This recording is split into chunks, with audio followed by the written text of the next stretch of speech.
I'm Sophia, 32 female. I live in a city apartment that's just big enough for me and my overwhelming collection of houseplants, working as a senior marketing manager for a tech company that keeps me perpetually busy.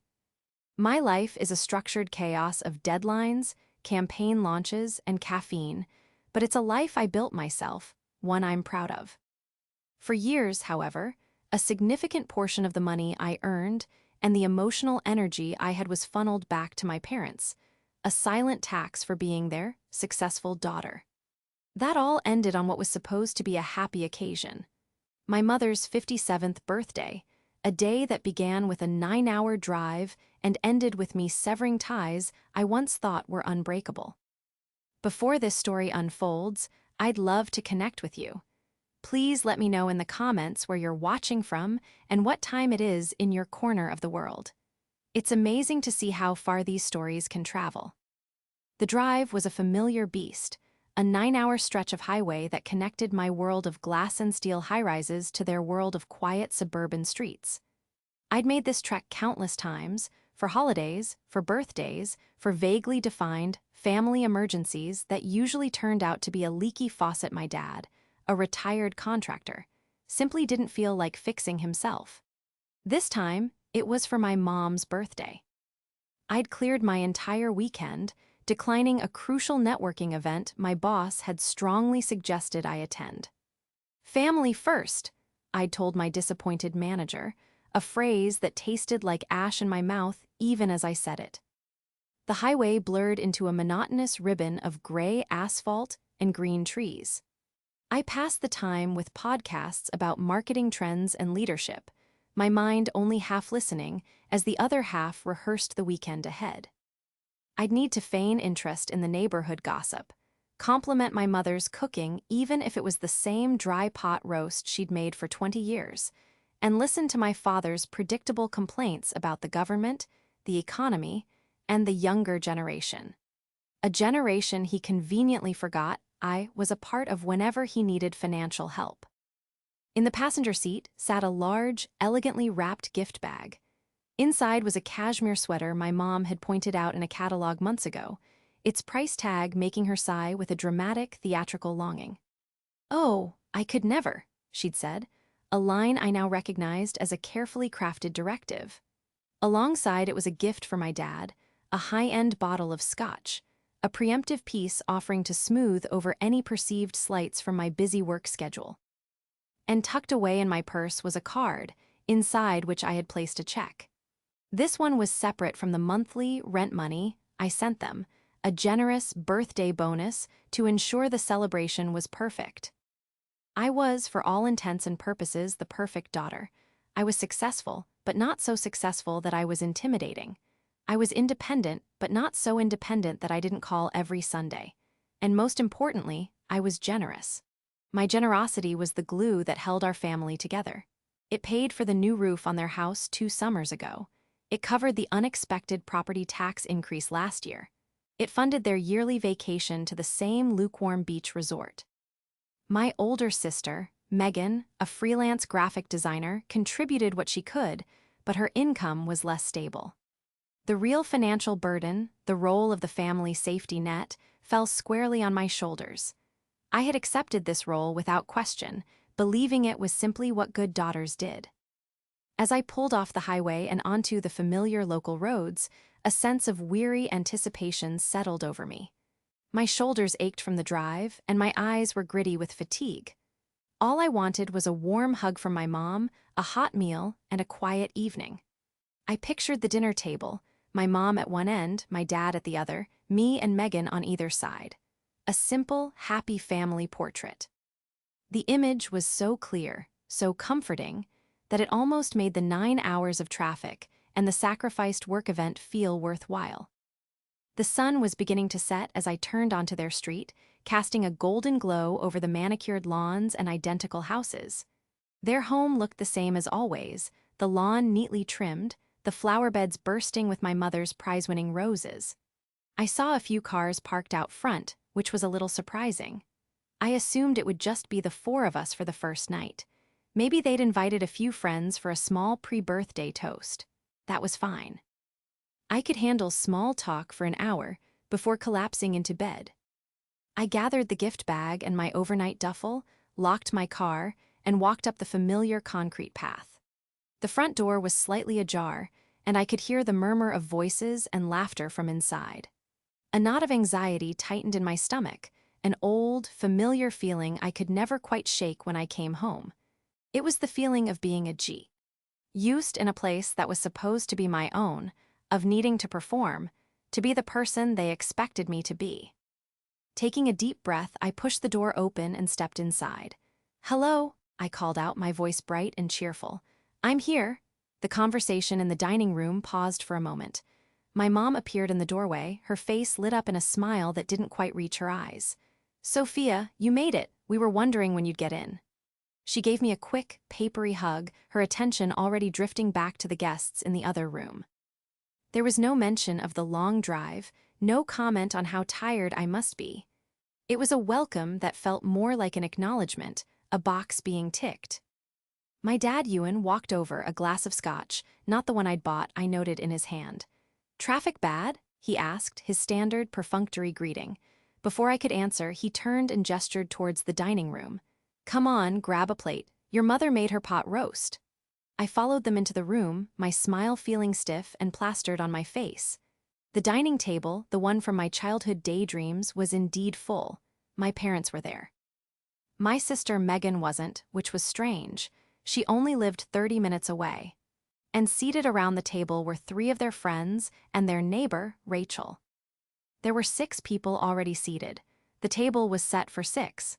There was no empty chair waiting for me. There was no space made. I stood in the doorway, holding my gifts, a ghost at a feast I was expected to fund. The 9-hour drive, the expensive presents, the canceled work event, all of it culminated in this moment of stunning invisibility. There was no seat at the table for me. The laughter in the room, which had briefly subsided upon my arrival, swelled up again as one of the friends told the punchline to a joke I hadn't heard. No one seemed to notice the profound awkwardness of the situation. No one saw me standing there, travel-worn and holding a birthday present for a woman who hadn't saved me a seat. It was as if I had walked into the wrong house, a parallel universe where I was an unexpected and slightly inconvenient intruder. My eyes scanned the table again, trying to make sense of it. My father, Ewan, was at the head, holding court as usual. My mother, Mary, was halfway down one side, beaming at the neighbor, Rachel, who was telling an animated story. Rachel. She was a fixture of my parents' lives, a woman whose own children lived across the country and had, in my mother's words, forgotten all about her. My parents had adopted her as a surrogate daughter of their own generation, a convenient friend who was always available for a cup of coffee or a bit of gossip. And tonight, she was sitting in what had always been my chair. It wasn't an official, designated seat, of course. We weren't that formal. But it was the spot I always took, the one to the right of my father, across from my mother. It was the place from which I had navigated every family dinner, every holiday meal, for my entire life. Seeing someone else there felt like a physical shock, a small but significant erasure of my place in the family. My mother finally seemed to register my static presence in the doorway. "Oh, Sophia, don't just stand there," she said with a dismissive wave of her hand. "Grab a plate from the kitchen and you can just pull up a chair from the living room, or you can eat on the couch if it's easier." Her tone was casual, as if she were speaking to a distant cousin who had dropped by unannounced, not the daughter who had just driven a quarter of the way across the country to be there for her birthday. Pull up a chair? The words echoed in my head. The dining table seated 8. They had only set it for 6. There were 2 empty chairs sitting against the wall right there in the dining room, unused. They hadn't even bothered to pull one over and set a place. It would have taken 30 seconds. The message was clear. My arrival was not anticipated. My presence was an afterthought. My father chimed in, a smirk playing on his lips. "We didn't know exactly when you'd get here, with your busy schedule and all. Rachel was already here, so it just made sense." He gestured with his glass toward the neighbor. "Rachel was just telling us about her new grandchild. Go on, Rachel." He was actively redirecting the attention away from me, minimizing my arrival and the insult of the missing chair. It was Rachel who finally looked at me with something resembling recognition. She offered a tight, polite smile. "Oh, Sophia, hello, long drive?" Her question was flat, devoid of genuine curiosity. She made no move to offer her seat. Why would she? She was the invited guest, the one who mattered. I was just the daughter. And then, the moment that fractured something deep inside me occurred. One of my dad's friends, a man I vaguely remembered named Jim, chuckled. "Running on executive time, are we? Bet you're used to people why." "Ting for you?" He meant it as a light-hearted jab, a bit of boomer humor about my corporate job. But in that context, it felt like a razor blade. Then my father laughed, a loud, booming laugh. "You have no idea," he said, winking at Jim. "She's very important." And everyone at the table laughed along with him. My mother, his friends, even Rachel. It was a chorus of amusement at my expense. They weren't laughing with me. They were laughing at the absurdity of my standing there, at the disruption I represented. In their eyes, I wasn't the dutiful daughter who had made a huge effort to be there.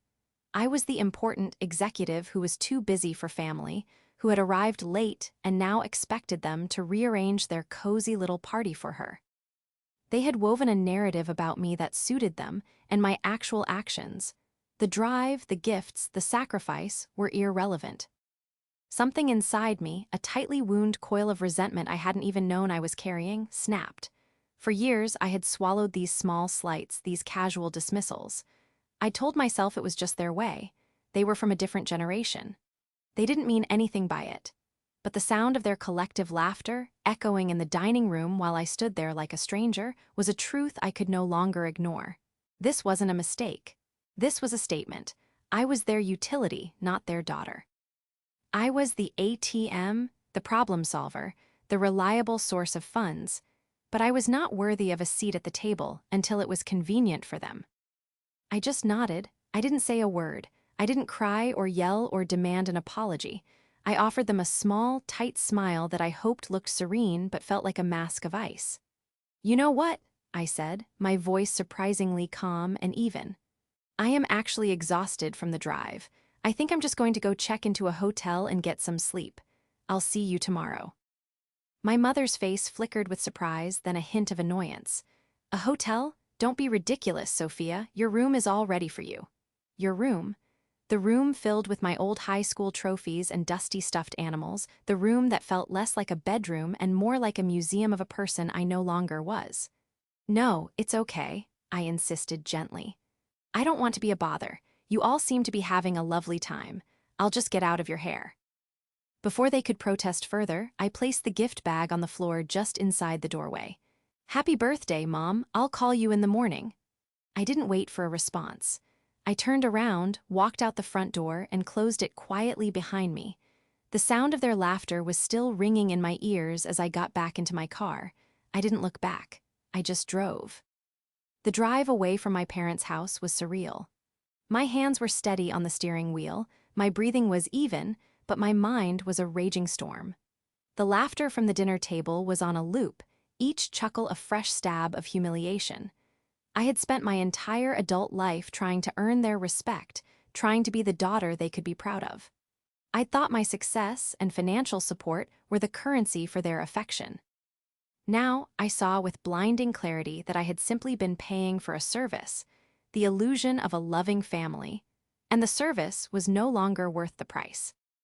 I drove until the familiar neighborhood faded in my rearview mirror, replaced by the anonymous glow of streetlights and strip malls.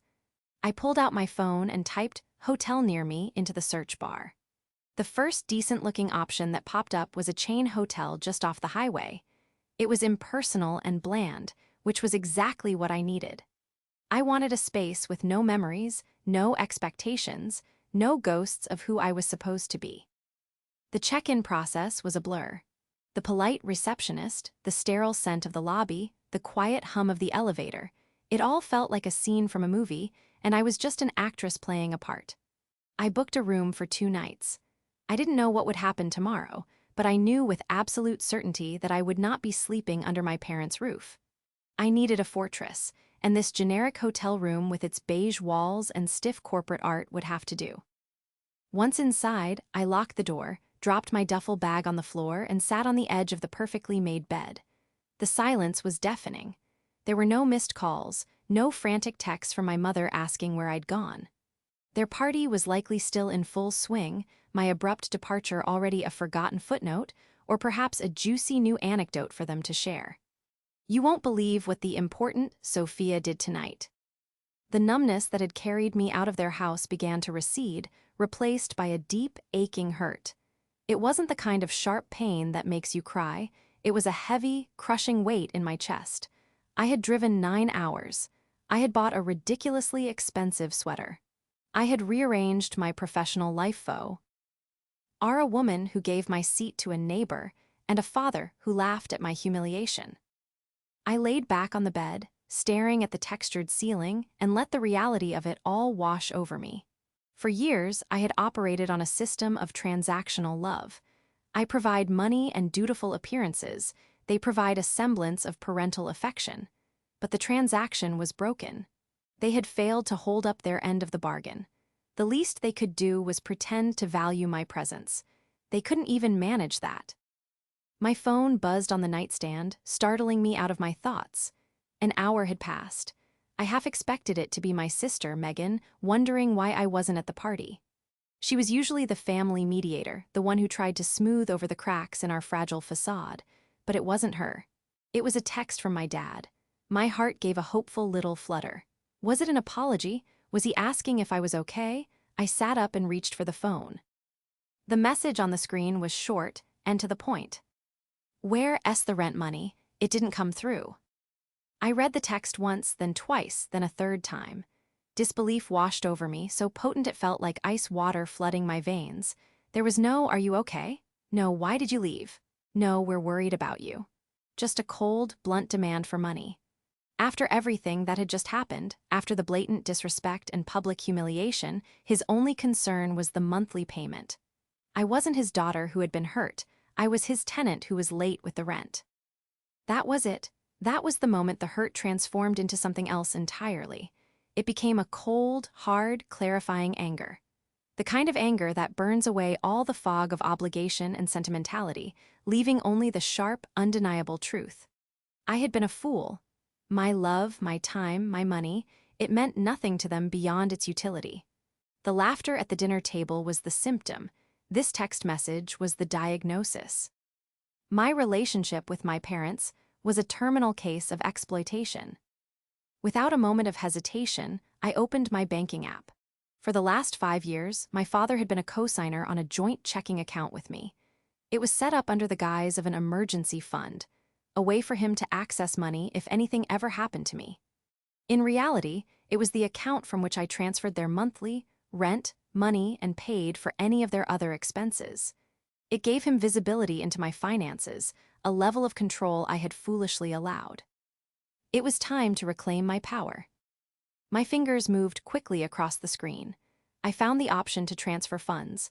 I moved every single penny from that joint account into my personal savings account, leaving a balance of exactly $0.00. Then, I navigated to the account management section. The process to remove a cosigner was complicated, but closing the account entirely was surprisingly simple. A few taps, a confirmation screen, and a final warning. This action is permanent and cannot be undone. Do you wish to proceed? I pressed yes without a flicker of doubt. A confirmation message appeared. Your account has been successfully closed. A wave of relief, so powerful it made me lightheaded, washed over me. It felt like I had just severed a toxic limb. It was terrifying, but it was also liberating. I had finally, definitively, stopped the flow. I had turned off the tap. I threw my phone onto the other side of the bed and leaned back, a grim smile on my face. Let them wonder. Let them panic. Let them figure out how to pay for their own lives for a change. I closed my eyes, ready to embrace the quiet solitude of the hotel room, ready for the first night of my new, untethered life. Just as I was drifting into a state of calm, my phone buzzed again. A new message popped up on the screen. It was from my sister, Megan. Please tell me what just happened wasn't about me. And with those 8 words, everything I thought I knew about my family and my role in it changed forever. Megan's text message was a bucket of cold water, jolting me out of my righteous anger and into a state of confusion. Please tell me what just happened wasn't about me. What could she possibly mean? She wasn't even there. I had assumed she was just running late or had her own plans. My fight was with our parents. Megan was just a bystander. I picked up the phone, my thumb hovering over the keypad. How much should I tell her? For years, we had maintained a delicate peace, rarely discussing the true nature of our parents' behavior. We spoke in code, using sighs and loaded phrases to communicate our shared frustrations without ever having to say the words aloud. To admit the truth, that our parents were manipulative and emotionally stunted, felt like a betrayal of the family unit, however broken it was. But tonight, the facade had been shattered. There was no going back to polite pretenses. "I'm at a hotel," I typed. "Mom gave my seat to Rachel. Dad and his friends laughed when I arrived. He just texted me asking for the rent money." I hit send before I could second-guess myself. The 3 dots indicating she was typing appeared almost instantly. A moment later, my phone rang. It was her. I took a deep breath and answered. "Sophia, are you okay? I am so sorry." Megan's voice was rushed, laced with an anxiety that seemed to go beyond simple sisterly concern. "I'm fine," I said, the lie tasting bitter. "I'm just done, Meg, I'm done." "I know, you should be," she said quickly. "I should have warned you. I didn't think they would be that blatant about it. When Mom told me she invited Rachel for her birthday Eve dinner, I told her it was a terrible idea. I told her you were driving for 9 hours and would be exhausted." A cold knot formed in my stomach. You knew Rachel would be there." "Yes," she admitted, her voice small. "That's why I didn't come. I told them I had a work deadline I couldn't miss. It was a lie. I just couldn't sit there and watch it happen. I tried to run interference. I told Mom to at least set a place for you to make sure you felt welcome. Her response was, 'Oh, Sophia understands. She's not that sensitive.'" She's not that sensitive. The words were a gut punch. All the times I had swallowed my hurt, all the moments I had forced a smile to keep the peace, they hadn't seen it as strength or maturity. They had seen it as a lack of feeling. My resilience had been mistaken for a license to treat me poorly. "There's more, isn't there?"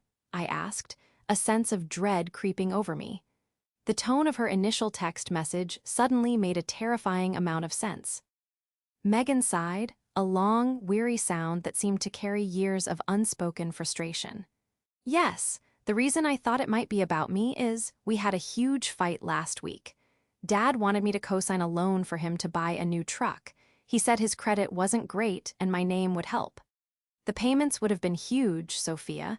There's no way I could afford it if he defaulted." I told him no.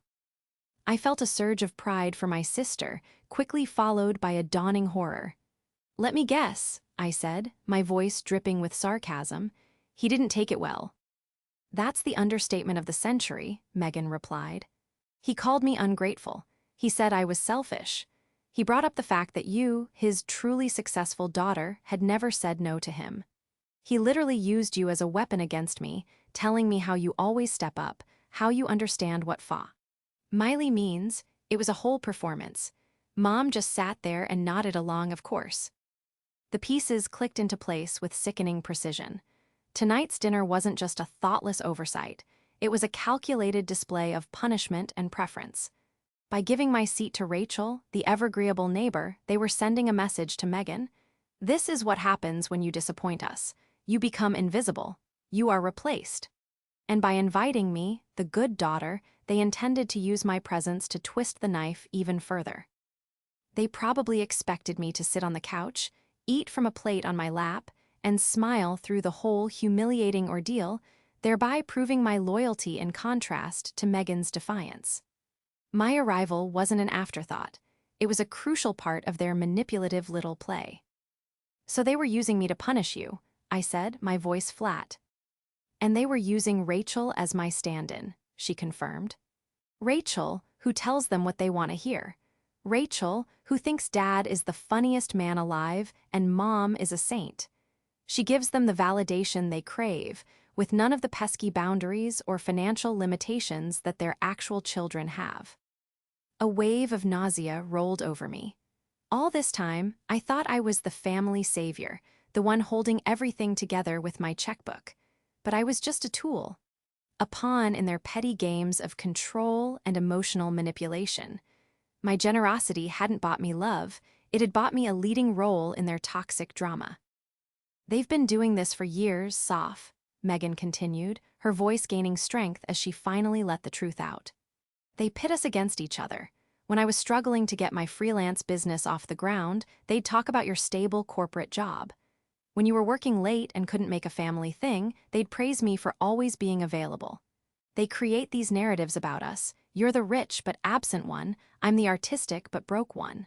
It keeps us off balance. It makes sure we're always seeking their approval." She was right. I could see it all now, a pattern of behavior stretching back to our childhood. The way they'd compare our report cards, our friends, our choices. We were never just their daughters. We were competing for the scarce resource of their conditional affection. "After I said no to the loan," Megan said, her voice dropping, "Dad said something else. He said, 'It's fine. Sophia will help me. She knows the value of a good vehicle.'" And that was the final piece of the puzzle. He wasn't just planning to ask me for the money. He was certain I would give it to him. My years of unquestioning compliance had convinced him that my resources were his resources. The text message asking for the rent money wasn't just a demand. It was an expression of his absolute entitlement. He wasn't even thinking about the dinner. In his mind, my feelings were irrelevant. I was a bank account, and he was making a withdrawal. The anger returned, but this time it was different. It wasn't the hot, hurt anger of before. It was a cold, clear, and focused rage.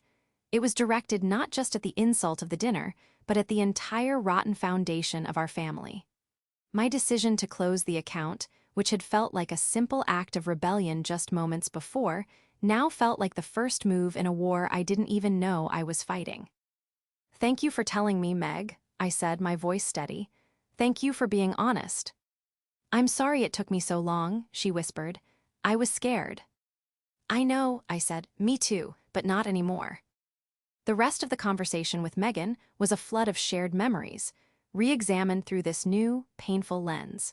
We talked for over an hour, piecing together decades of subtle manipulations and outright lies. We spoke of the loans that were never repaid, the family heirlooms promised to one of us, and then quietly given to the other, the praise that was always delivered with a backhanded comparison. It was like we were two detectives finally comparing notes on a long, unsolved case. The culprits were our own parents, and the crime was the systematic erosion of our self-worth and our sisterly bond. Megan told me that our mother, Mary, often complained to Rachel about how demanding my job was and how it made me forget about family. At the same time, she would brag to other neighbors about my fancy title and generous salary. It was a two-faced narrative designed to garner sympathy while simultaneously boosting her own status. I was both the villain and the trophy, depending on the audience. My father, Ewan, was even more brazen. Megan revealed he had a habit of exaggerating the financial support I provided. The new roof I'd paid for became a little help from Sophia. The vacation I funded became something he'd saved up for with a small contribution from me. He was taking credit for my hard work, using my generosity to build a false image of himself as a proud, self-sufficient patriarch who was simply blessed with a successful daughter. He minimized my role to protect his ego. The more Megan talked, the clearer it became. My financial support wasn't just a crutch for them, it was the foundation of their entire lifestyle and social standing. It allowed them to live beyond their means, to maintain the appearance of a comfortable retirement, and to play the part of the generous hosts to their friends, all on my dime. The dinner party tonight wasn't just a party, it was theater. And I was the unwilling and invisible producer. After we hung up, I felt strangely calm. The grief and anger had been burned away, replaced by a chilling sense of purpose. My initial act of closing the joint account was a good start, but it wasn't enough. That was a reaction born of hurt. Now, I needed a plan born of clarity. I had to disentangle myself from them completely, not just financially, but emotionally. I had to dismantle the system they had built around me. I spent the next few hours in my sterile hotel room, turning it into a war room. I opened my laptop and pulled up every financial record I had that was connected to them. For years, I had access to many of their accounts under the pretext of helping them manage their bills online, something they claimed was too complicated for them. It was another layer of control they had ceded to me, believing I would always act in their best interests. Now, I would use that access to protect myself. First, I documented every major expense I had ever covered. The roof, $15,000. The property tax bill, $4,500. Their car repair last winter, $2,000. The vacations, the monthly rent, which was, in reality, their entire mortgage payment, the endless smaller costs for groceries, prescriptions, and utilities that I had covered without a second thought. I created a spreadsheet, and as the numbers added up, I felt sick. Over the last 5 years alone, it was well into the six figures. It was a down payment on a house. It was a retirement fund. It was a future I had sacrificed for their present. Next, I went through the bills I had set up for auto payment from my own accounts. The cable and internet bill, their cell phone plan, a family plan with me as the primary account holder, their streaming services. One by one, I logged into each service provider and removed my payment information. I didn't cancel the services. I simply changed the payment method back to a credit card I knew my father had on file, one that was likely close to its limit. They would start getting notifications and bills within days. The gentle, invisible stream of my support was about to become a deluge of demands for payment directed at them. The final step was the most difficult. My name was still on the deed to their house. Years ago, when they refinanced, the bank had required a cosigner with a better income and credit score. I had agreed, believing it was a mere formality. My lawyer had warned me against it, but I had trusted them.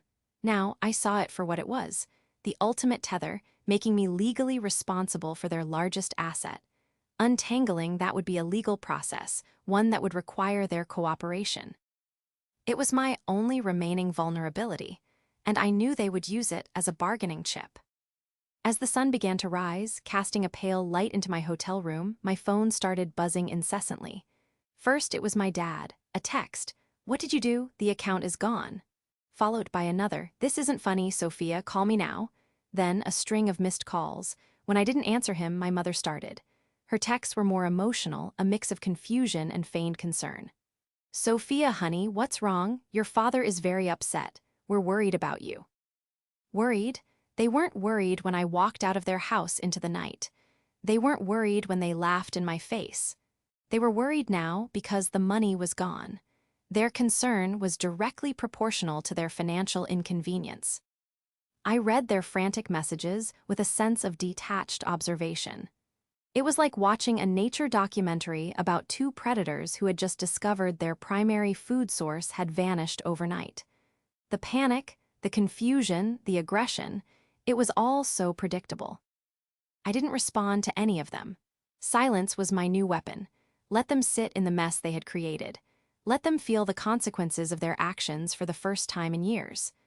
I had closed the financial accounts that bound me to them, but in doing so, I had opened my eyes to the truth of who they were, and more importantly, to the truth of who I was without them: free. The plan wasn't complete, but the most important part, the psychological break, was already done. The next step was the confrontation, and this time, it would be on my terms. I spent the rest of the morning in quiet preparation. I showered, dressed in a simple but professional outfit, a crisp blazer and dark jeans, and had a proper breakfast at the hotel restaurant. I was fueling myself for battle. While I ate, I forwarded the spreadsheet I had created, the one detailing every dollar I'd spent on them, to both Megan and my personal email. Documentation was everything. My phone continued to light up with a desperate symphony of calls and texts from my parents. The tone had shifted from demanding to pleading, and then back to angry. My father, Ewan, left a voicemail that was pure, unfiltered rage. He accused me of being a spoiled, ungrateful brat who was throwing a tantrum. He threatened to tell the whole family what I had done, a threat that made me laugh. What would he tell them? That his 32-year-old daughter had finally stopped paying his mortgage. My mother, Mary, tried a different tactic. Her voicemails were filled with tears and guilt trips. I don't know what we did to deserve this, Sophia. After all we've done for you, my birthday is ruined. You're breaking your mother's heart. It was a masterclass in emotional manipulation, but the magic was gone. I could see the strings. Her tears weren't for me. They were for the loss of her comfortable, subsidized life. Around noon, I decided it was time. I checked out of the hotel and drove back to their house. Not to apologize, not to negotiate, but to deliver my terms of surrender, theirs, not mine. As I pulled into their driveway, the front door flew open. My father stormed out, his face purple with rage. My mother hovered behind him in the doorway, wringing her hands and looking distraught. The show was for my benefit. "There you are," Ewan bellowed as I got out of my car. "You have a lot of explaining to do, young lady. What is the meaning of this? Shutting down the account? Are you insane?" I didn't rise to his bait. I walked calmly towards him, holding my car keys in my hand. "Hello, Dad," I said, my voice even and cool. "I'm not here to explain, I'm here to inform." His blustering faltered for a second, thrown off by my lack of fear or remorse. "Inform? You'll inform me of where our money is." "It's not our money, Dad, it's my money. And my money will no longer be paying for your life," I stated simply. I walked past him and into the house. My mother started in immediately. "Sophia, please, let's just talk about this. Whatever we did, we're sorry. Just tell us what's wrong." "What's wrong?" I turned to face them both in the living room.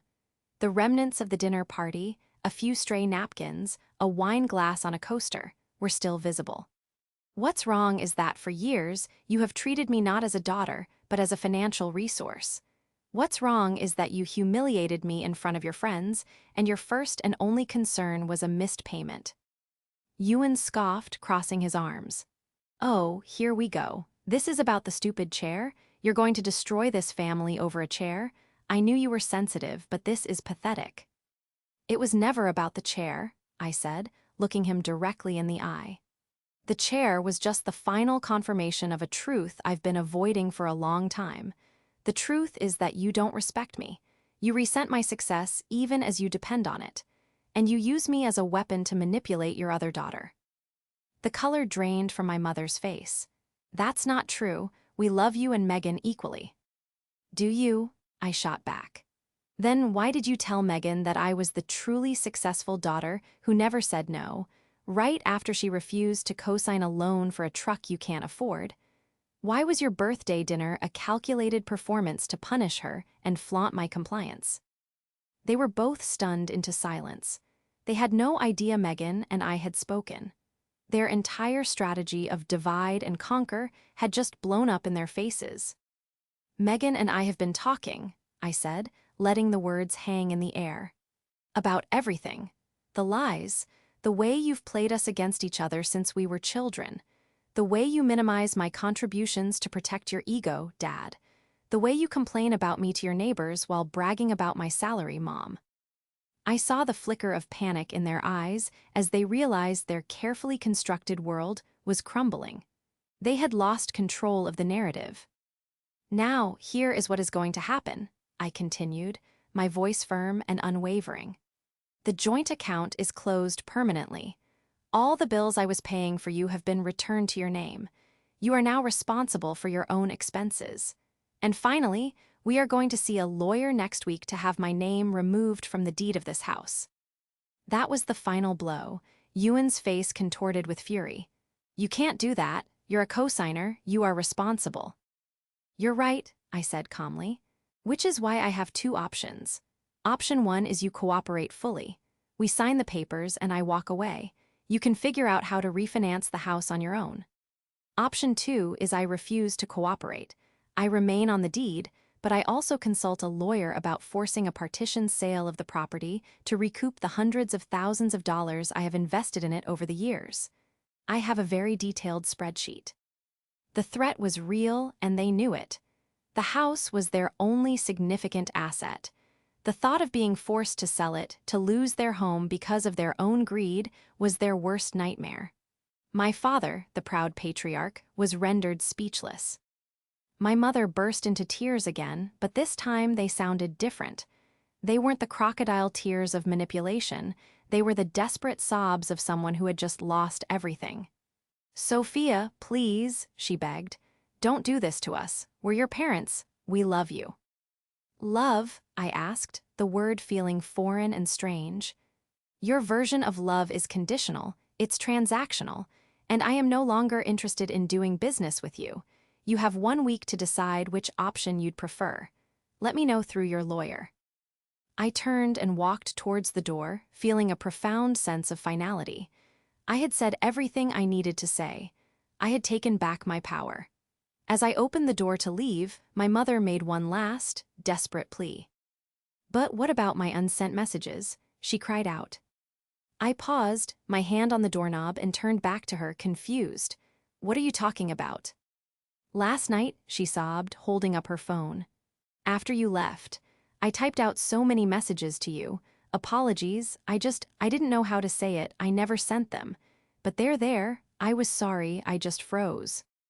It was a final, pathetic attempt to rewrite history, to claim that her cruelty was just a momentary lapse, that her true, loving intentions were trapped in her phone's draft folder. I looked at her, then at my father's stony, defeated face. And for the first time, I didn't feel anger or hurt. I just felt pity. "Unsent messages don't count, Mom," I said softly. And then I walked out, closing the door on my old life for the last time. The week that followed my confrontation was the quietest of my life. I blocked my parents, numb.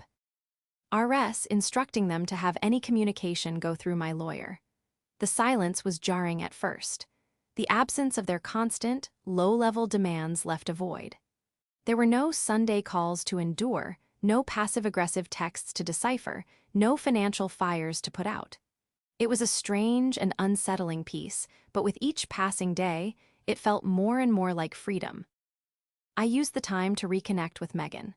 We met for dinner, and for the first time, we talked not as co-conspirators in a dysfunctional family, but simply as sisters.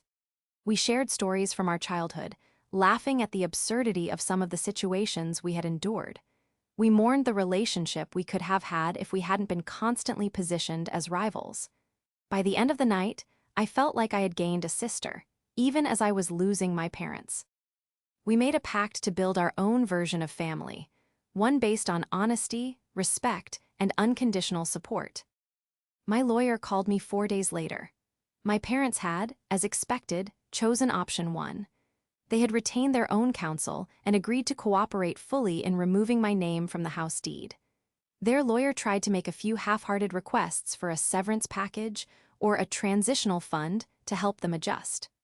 My lawyer, a sharp woman I had hired for her no-nonsense reputation, shut it down immediately. The price of my cooperation was their complete financial independence from me, starting immediately. There would be no negotiation.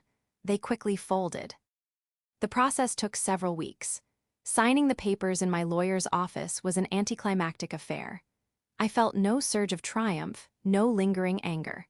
I just felt a quiet, profound sense of relief, like setting down a weight I had been carrying for so long I had forgotten what it felt like to stand up straight. I had paid a steep price for my freedom, not just in money, but in years of emotional turmoil. But standing there, with the ink drying on the final document that legally severed my obligations, I knew it was worth it. Life after the cutoff was a revelation. My finances, for the first time in my adult life, were entirely my own. I looked at my bank account and saw not just numbers, but possibilities. I started contributing more to my retirement fund. I began saving aggressively for a down payment on my own condo. I booked a trip to Italy, a place I had always dreamed of visiting, without having to calculate whether the expense would interfere with my parents' needs. The money that had once been a source of obligation and resentment was now a tool for building my own happiness. A few months later, I received a letter in the mail, forwarded from my old address. It was from my mother. I almost threw it away, but curiosity got the better of me. I opened it to find a long, rambling letter written on her floral stationery. It was a jumble of self-pity, blame, and half-hearted apologies. She wrote about how difficult things were, how they might have to sell the house, how their friends were asking questions. She accused me of abandoning them, of being cold and unforgiving. Tucked in between the lines of guilt was the familiar refrain. She loved me, she missed me, and she didn't understand how things had gotten so bad. There was one sentence, near the end, that stood out. "I still have the unsent messages on my phone," she wrote. "Maybe one day you'll let me show them to you." I folded the letter and threw it in the trash. The unsent messages had become her personal myth, a symbol of the remorse she believed she was entitled to feel without ever having to genuinely express it. It was the ultimate encapsulation of her character. All intention, no action. She wanted credit for the feelings she claimed to have, without doing the hard work of changing her behavior. I never replied. My peace was too precious to sacrifice for another round of her games. My relationship with Megan flourished. We became each other's primary support system, celebrating career wins, navigating dating woes, and planning holidays together. We were building a new family legacy, one that wasn't defined by manipulation or financial dependence. Occasionally, I think about that dinner. The image of Rachel in my chair, the sound of their laughter. It no longer hurts. Instead, I feel a sense of gratitude. That night was a gift. It was the shocking, painful catalyst I needed to break free. They thought they were putting me in my place, on a folding chair or a couch in the living room. But what they actually did was show me the door. And walking through, it was the best decision I ever made. I found my peace by finally understanding my own price, and it was far higher than anything they were willing to pay.